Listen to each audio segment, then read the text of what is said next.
Assalamualaikum, salam sejahtera. Saya Nazri Kaha. Kami bersiaran dari World Trade Center Kuala Lumpur, WTC Kuala Lumpur sekali lagi. Dan malam ini kita akan berbicara bagaimana rakan tetangga kita iaitu Indonesia yang dikatakan ramai penganalisis kesihatan awam seperti bom jangka berkaitan dengan COVID-19. Adakah Indonesia sudah berusaha dengan gigih ataupun berusaha dengan serius bagaimana pemerintah Indonesia menangani wabak COVID-19 ini? Tetapi ada beberapa perkara yang perlu kita lihat bagaimana kita perlu adil juga terhadap situasi di Indonesia. Jadi di talian sekarang melalui Skype saya bersama dengan yang berbahagia Dr. Kunto Ariwibowo, pengarah eksekutif Lembaga Survey Kedai Kopi ataupun Kelompok Diskusi dan Kajian Opini Publik Indonesia. Apa khabar Dr. Kunto? Sekarang berada di Bandung ya? Iya, terima kasih. Kabar baik ini. Adakah Dr. Kunto berpuas hati bagaimana pemerintah Indonesia menangani wabak pandemik COVID-19 ini? Ya, nomor satu sebagai orang lembaga survei, kita harus kritis dengan angka yang dirilis oleh Kementerian Kesehatan Republik Indonesia. Karena ada beberapa indikasi bahwa data itu memang bukan mencerminkan data lapangan. Yang pertama, pada awal Maret, Pak Jokowi, Presiden Indonesia, baru mengakui bahwa COVID sudah ada di Indonesia. Lalu di press conference dia juga mengakui bahwa pemerintah withheld information, menahan informasi dari publik agar publik tidak panik. Itu nomor satu. Ya. Nomor dua, BNPB, Badan Nasional Penanggulangan Bencana, yang sekarang bertanggung jawab untuk darurat COVID di Indonesia, kemarin menyaksikan data dari Kementerian Kesehatan, karena menurut mereka itu juga bukan data yang sebenarnya, karena data yang mereka terima dari daerah ternyata lebih besar daripada data dari Kementerian Kesehatan. Ya. Terus nomor tiga, data dari Dinas Pemakaman di Jakarta itu menunjukkan kenaikan mereka yang dimakamkan atau mereka yang meninggal di Jakarta itu 40% dari bulan yang lalu. Jadi ini kan ada perbedaan data yang memang sangat mengkhawatirkan. Ya, sehingga kalau untuk menilai apakah pemerintah sudah bekerja gigih, kita harus kritis terhadap datanya.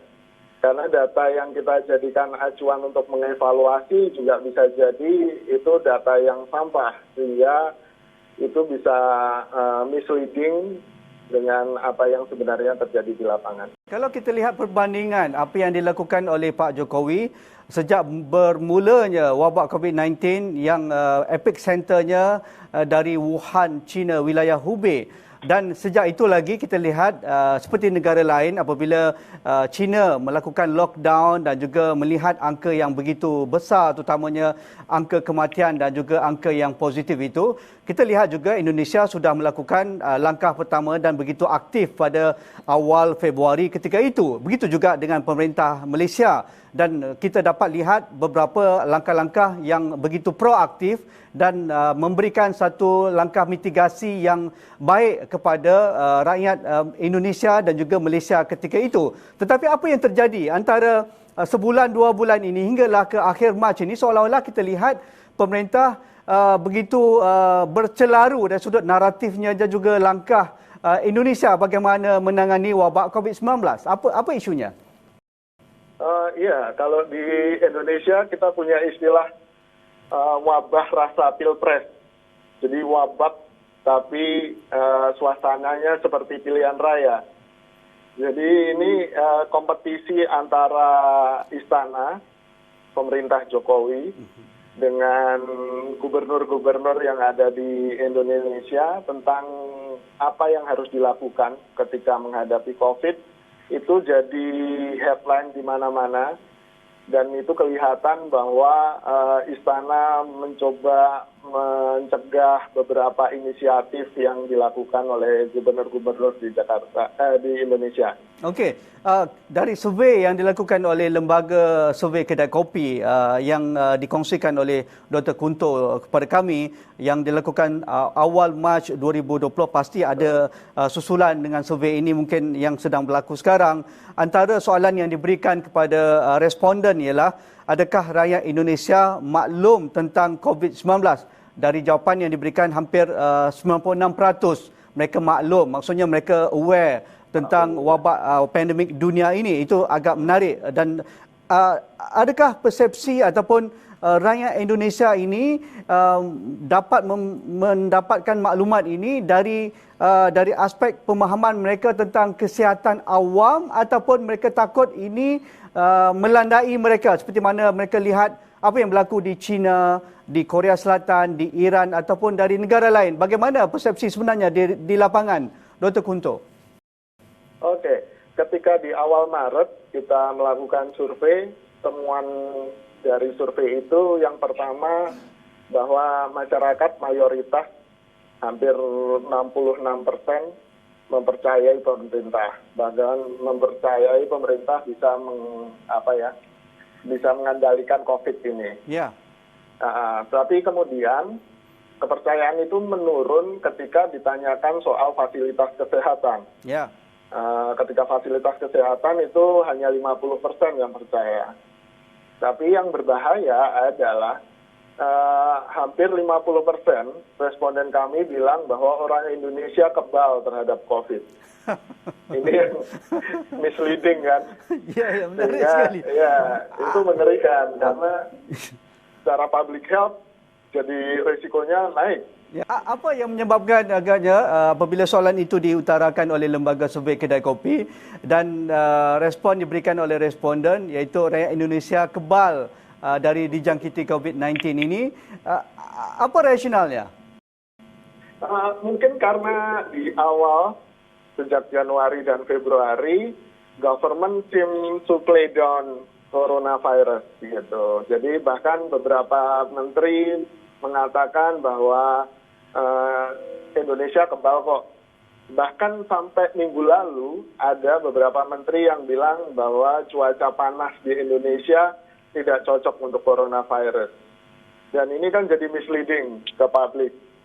Sehingga bisa jadi publik lengah terhadap health measure yang harus dilakukan.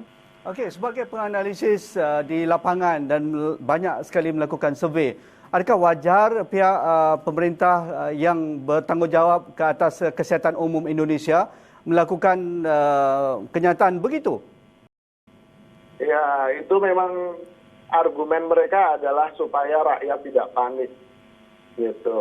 Cuman kan permasalahannya ketika kita tahu bahwa krisisnya akan besar dan eskalatif, harusnya informasi yang diberikan adalah informasi yang sebenarnya, sehingga warga bisa mempersiapkan diri tentang apa yang akan terjadi. Ya, kalau boleh saya kaitkan dengan soalan itu kepada persepsi masyarakat Indonesia kepada layanan kesihatan yang diberikan oleh pemerintah, sekitar hampir hanya cukup-cukup makan iaitu 50%.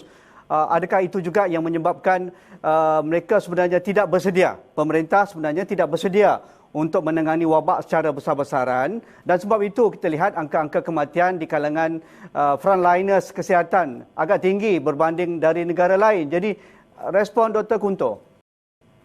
Iya, menurut saya tadi ada turf war secara politis antara pemerintah pusat dan pemerintah daerah. Koordinasi mereka tidak bagus. Juga koordinasi di antara kementerian-kementerian yang ada di pusat. Itu juga terlihat tidak bagus di media. Jadi misalnya satu menteri bilang A, nanti menteri lain bilang B di hari yang sama gitu. Sehingga ada perbedaan antara pernyataan satu menteri dengan menteri yang lain.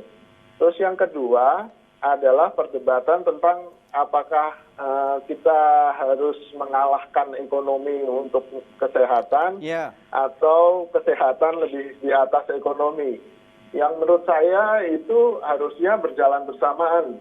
Karena ekonomi nggak akan bisa survive tanpa kesehatan, dan kesehatan pun akan berisiko kalau ekonomi kita turun gitu.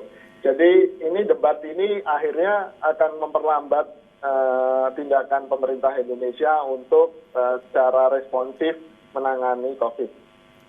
Pengalaman kami juga di Malaysia, itu juga yang dipersoalkan oleh kebanyakan rakyat ketika awal gelombang kedua yang membawa angka yang begitu besar, terutamanya gelombang yang membawa COVID-19 secara positifnya yang terjangkit itu di seluruh negara. Dan apabila usaha untuk mengekang itu satu arahan lockdown cara Malaysia, iaitu MCO ataupun PKP itu dilaksanakan, begitu berbeza naratif pemerintah sama ada ini boleh ataupun tidak, tetapi akhirnya dapat dikendorkan ataupun diperbaiki dari hari ke hari. Jadi bagaimana sepatutnya dilakukan oleh pemerintah Indonesia untuk memberikan satu trust, kerana di seluruh dunia mereka membuat satu analisis bahawa setiap pandemik kesihatan, naratif dari pemerintah ataupun political order itu adalah yang paling utama dahulu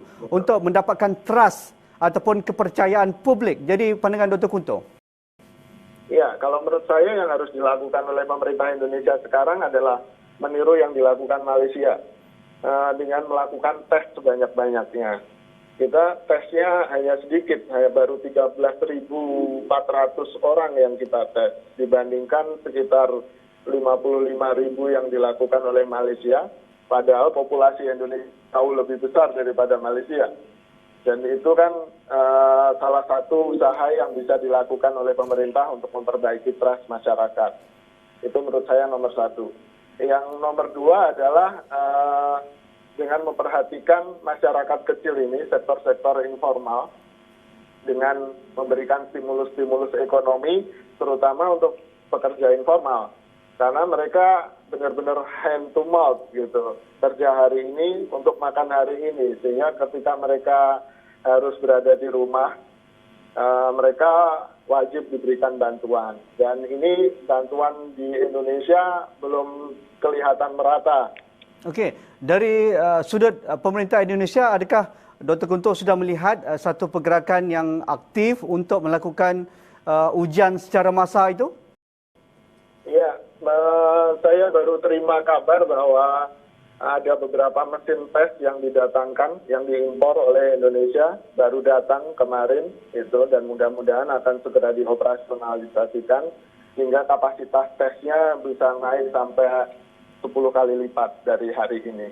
Di barisan hadapan, adakah mereka berkemampuan untuk menangani jika wabak ini besar ataupun akan melanda Indonesia secara orang kata pun serius, kerana ada jangkaan waktu puncak ataupun apex Indonesia akan dilandai COVID-19 antara Mei hinggalah Jun 2020. Jadi bagaimana siap siaga mereka? Iya, sebenarnya kalau dokter-dokter di rumah sakit atau di klinik yang sempat saya hubungi, mereka juga kebingungan karena tidak ada instruksi yang jelas dan tegas dari pemerintah pusat, terutama dari Kementerian Kesehatan, dan itu cukup membuat situasi di lapangan agak mengkhawatirkan gitu. Dan menurut saya itu kan basisnya adalah data kan. Jadi kita bisa mendiagnosis secara tepat kapan peaknya, kapan titik puncaknya, kalau tesnya dilakukan secara masif dan pemerintah pusat terbuka terhadap hasil tes.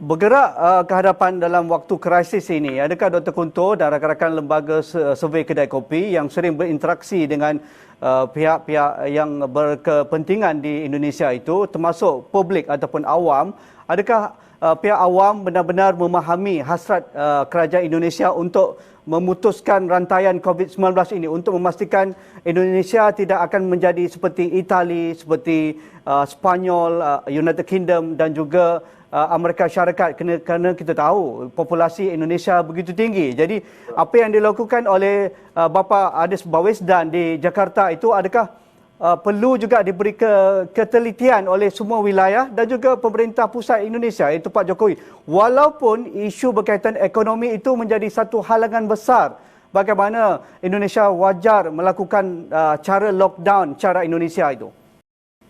Ya, menurut saya yang harus dihitung pertama adalah sampai kapan kita bisa bertahan dengan karantina yang lebih ketat. Kalau itu dilakukan di seluruh Indonesia. Terutama soal pasokan makanan dan kemudian tingkat kebertahanan hidup mereka yang ada di sektor informal. Karena memang datanya tidak terbuka, sehingga susah bagi kami untuk mengkalkulasi efek yang sebenarnya, sehingga kita bisa ambil langkah-langkah yang akurat dan efektif. Kalau menurut saya, kesehatan memang tidak perlu dibenturkan dengan ekonomi, karena itu hubungan yang tidak bisa dipisahkan antara kesehatan dan ekonomi, sehingga bahkan beberapa ekonom di Indonesia, kemarin ada survei dari salah satu lembaga tentang dari ekonomi itu, mereka sepakat bahwa karantina yang lebih ketat itu justru sebagai syarat agar ekonomi tidak semakin terpuruk. Ya. Gitu. Dari aspek ekonomi global termasuk pengalaman Malaysia, kita lihat bagaimana pemerintah akhirnya bersetuju dan juga disahut oleh rakyat dan juga pemain industri, iaitu sektor korporat, bahawa ketika ini adalah yang penting menyelamatkan nyawa dahulu. Betul. Ketika ini waktu krisis menyelamatkan nyawa, iaitu segala kekuatan kesihatan awam perlu digerakkan dengan melakukan ujian secara massa, memberikan kuarantin bagi mereka yang bergejala, melakukan rawatan yang terbaik kepada mereka yang sudah pun dijangkiti dan menyelamatkan nyawa. Itu yang pertama. Yang keduanya, menyelamatkan manusia yang tinggal di rumah, iaitu menyediakan makanan di atas meja. Jadi pandangan Dr. Kunto, adakah itu sebenarnya yang dikhawatiri Pak Jokowi untuk tidak melakukan lebih tegas bagaimana menangani COVID-19? Kerana kita tahu fabrik masyarakat Indonesia begitu berbeza. Seperti mana Dr. Kunto katakan tadi, mereka yang bergaji hari, mereka yang ada upahan sendiri itu begitu besar jumlahnya di seluruh Indonesia. Adakah itu kekangan yang besar? Betul. Kalau menurut saya, pemerintah masih mempertimbangkan ekonomi sehingga tidak dengan tegas melakukan karantina wilayah ini. Tapi menurut saya pengalaman krisis 98 juga yang bergerak adalah sektor informal di bawah gitu dibandingkan sektor formal atau industri-industri besar. Dan yang perlu dicatat adalah bahkan sekarang ketika restriksi atau halangan untuk berkontak secara fisik itu dilakukan, masyarakat dengan komunitas-komunitas sudah mulai membangun semacam dapur umum atau bahkan bentuk-bentuk filantropi untuk komunitas mereka sendiri. Jadi menurut saya kekhawatiran pemerintah yang terlalu berlebihan ini telah dijawab oleh rakyat bahwa kita juga bisa sendiri. Gitu. Mereka boleh membantu diri mereka sendiri dengan menyediakan sembako dan sebagainya. Jadi dari aspek karantina ataupun kuarantin itu dan juga isolasi, yang paling dikhawatiri oleh pemerintah dan juga pakar kesihatan awam Indonesia dan seluruh dunia apabila tiba waktu mudik. Pandangan Dr. Kunto? Ya, ini juga problem mudik ini agak lucu di media di Indonesia. Karena kemarin Jokowi sempat khawatir soal mudik dan merasa perlu mengambil tindakan drastis untuk mudik. Lalu kemudian Anies Baswedan menyatakan untuk menutup transportasi umum dari Jakarta ke daerah-daerah lain di Indonesia. Terus kemudian itu di-cancel oleh menteri yang lain gitu kan, sehingga arus mudik tetap berlangsung bahkan sampai sekarang. Sampai akhir Maret itu sudah ada 25.000 orang yang keluar dari Jakarta ke salah satu kota di Jawa Tengah, Wonogiri tepatnya. Ya. Dan itu baru satu kota, Ya. belum Di kota-kota seluruh yang lain. kota-kota gitu. lain. Iya. Ya.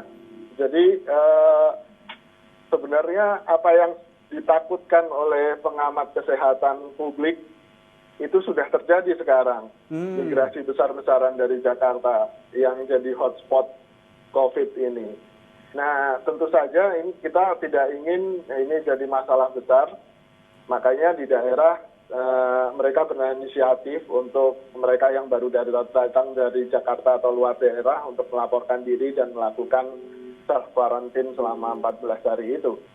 Jadi kita akan melihat mudik ini akan berlaku juga menjelang Ramadan dan juga Idul Fitri.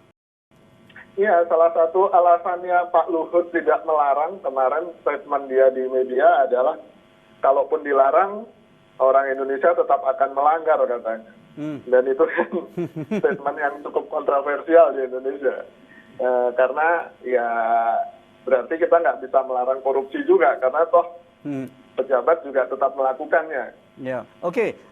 Dr. Kunto seringkali juga melihat isu-isu berkaitan dengan komunikasi dan diberitahu tadi naratif ataupun komunikasi dari pemerintah seringkali berselisih ataupun berbeza-beza antara pihak gubernur, pihak kementerian dan juga pihak istana. Jadi menjelang hari-hari yang mendatang ini saya rasa waktu kritikal bagi Indonesia.